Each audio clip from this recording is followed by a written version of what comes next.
નગરપાલિકાના ward number 3 ની પેટા ચૂંટણીને લઈ અને રાજકીય ગરમાવો આવી ગયો। આ ચૂંટણીમાં ભાજપ, કોંગ્રેસ અને આમ આદમી પાર્ટી વચ્ચે ત્રિપાંખિયું જંગ જામવાના પૂરેપૂરા એંધાણ વર્તાઈ રહ્યા છે।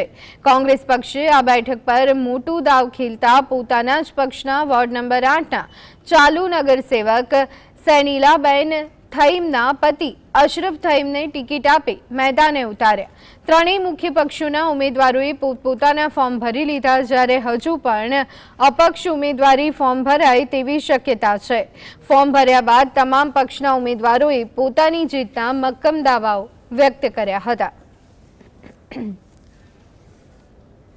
નંબર 3 ની પેટા ચૂંટણી હતી એ અનુસંધાને ઉમેદવારી પત્ર મેં કોંગ્રેસ પક્ષ તરફથી આજે પ્રાંત સાહેબને મેં અત્યારે સુપરત કરેલ છે।